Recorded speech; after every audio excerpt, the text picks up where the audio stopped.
Dans un roman, les dialogues sont des échanges de paroles entre les personnages. Ils servent à donner vie aux personnages, à révéler leurs pensées, leurs émotions, leurs motivations, et à faire avancer l'intrigue.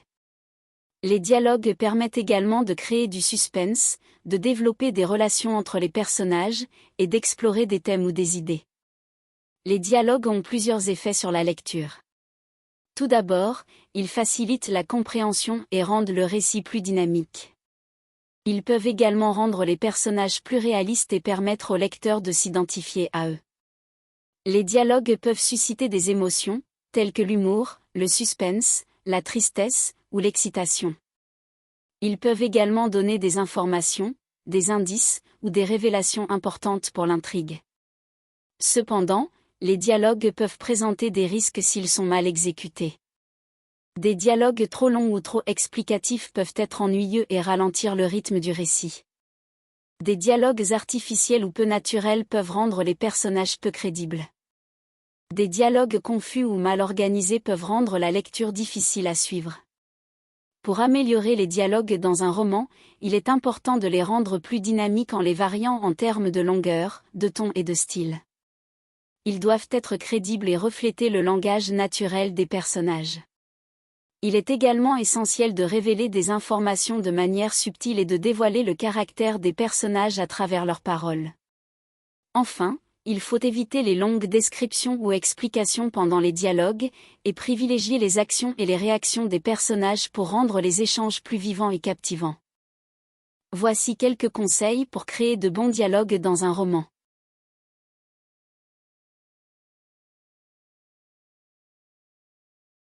Soyez attentifs à la voix de chaque personnage a sa propre personnalité, ses propres opinions et son propre style de langage. Assurez-vous que les dialogues reflètent ces caractéristiques individuelles. Par exemple, si vous avez un personnage qui est un intellectuel, il pourrait utiliser un vocabulaire sophistiqué et complexe. D'un autre côté, si vous avez un personnage qui est un adolescent rebelle, il pourrait utiliser un langage familier et des expressions plus décontractées. En tenant compte de ces différences dans les dialogues, vous rendrez les personnages plus réalistes et intéressants pour les lecteurs.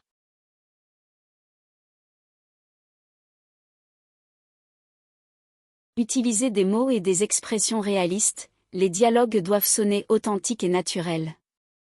Évitez les phrases trop formelles ou artificielles qui peuvent sembler forcées.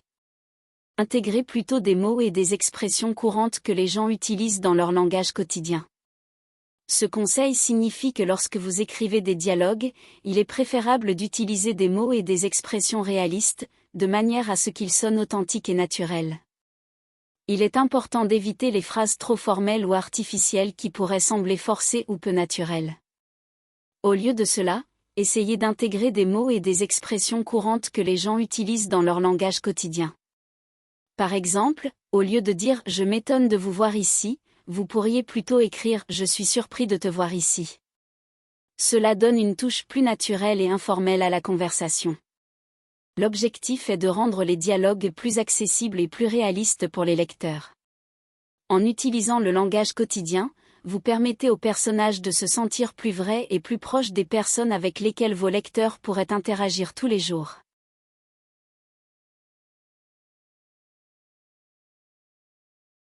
Les verbes de dialogue sont les phrases qui indiquent qui parle.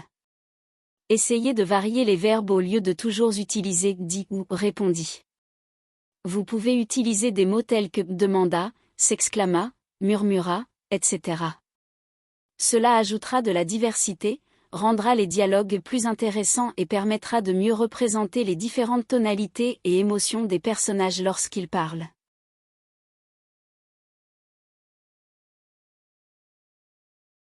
Rendez les échanges dynamiques, les dialogues doivent être dynamiques et captivants pour le lecteur.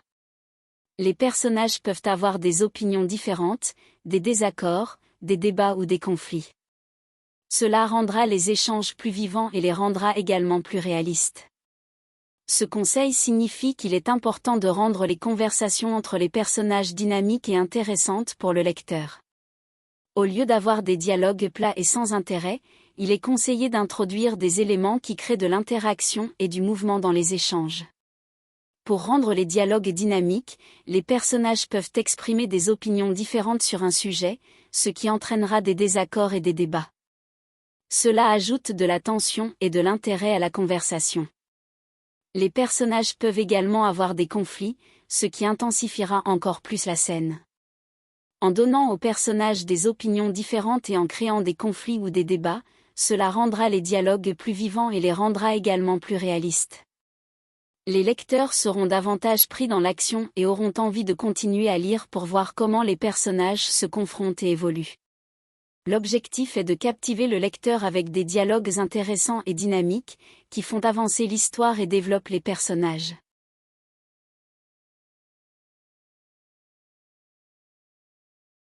Utilisez le langage corporel. En plus des mots, les actions et le langage corporel des personnages sont également importants. Utilisez des gestes, des expressions faciales et des mouvements pour aider à transmettre des émotions et à enrichir les dialogues. Par exemple, au lieu de simplement dire que le personnage est triste, vous pouvez décrire son visage qui se renfrogne, ses épaules qui s'affaissent et ses yeux qui se remplissent de larmes.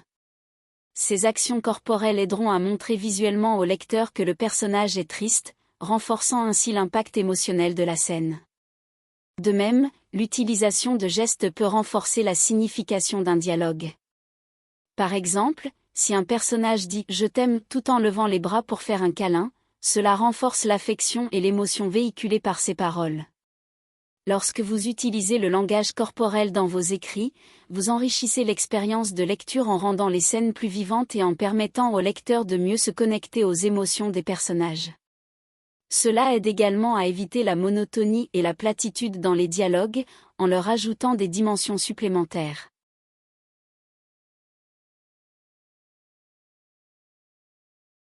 Évitez les informations explicites. Les dialogues peuvent servir à transmettre des informations importantes, mais essayez de les intégrer de manière subtile et naturelle. Évitez les longs monologues explicatifs ou les dialogues qui semblent être uniquement destinés à fournir des informations au lecteur. Ce conseil indique qu'il est préférable d'éviter de donner des informations de manière explicite et directe dans les dialogues.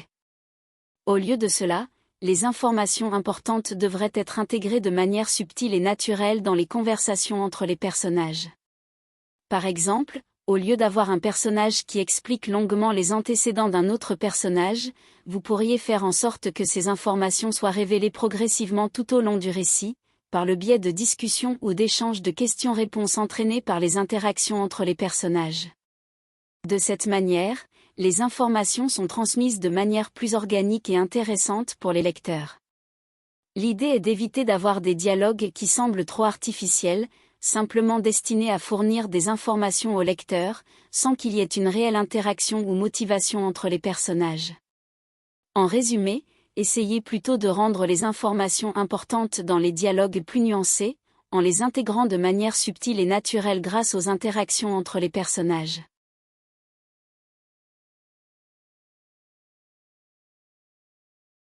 Montrez plutôt que de dire, au lieu de simplement décrire les émotions ou les événements, utilisez les dialogues pour les montrer. Les personnages peuvent exprimer leurs sentiments à travers leurs paroles et leurs réactions, ce qui rendra les dialogues plus intéressants et les rendra également plus significatifs. Par exemple, au lieu d'écrire « elle était en colère », on pourrait utiliser un dialogue tel que « comment oses-tu me parler ainsi ?» Cela donne une meilleure idée de l'état émotionnel du personnage et rend la scène plus vivante.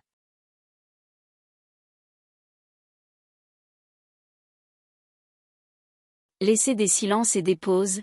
N'oubliez pas que les dialogues ne se limitent pas seulement aux mots, mais aussi à ce qui n'est pas dit.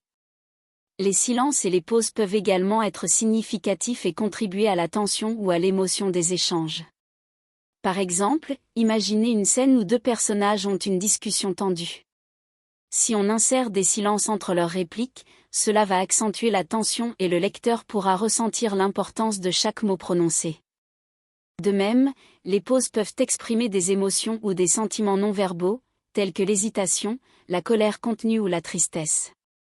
Ces moments de silence permettent au lecteur de se plonger davantage dans les émotions des personnages et de mieux comprendre leur état d'esprit. Il est donc essentiel de ne pas négliger les silences et les pauses dans les dialogues, car ils sont une composante précieuse pour transmettre des messages subtils, intensifier l'atmosphère et rendre les échanges plus réalistes et captivants. En suivant ces conseils, vous serez en mesure de créer des dialogues captivants et réalistes qui enrichiront votre roman. Il est important de pratiquer et d'expérimenter pour trouver votre propre style de dialogue.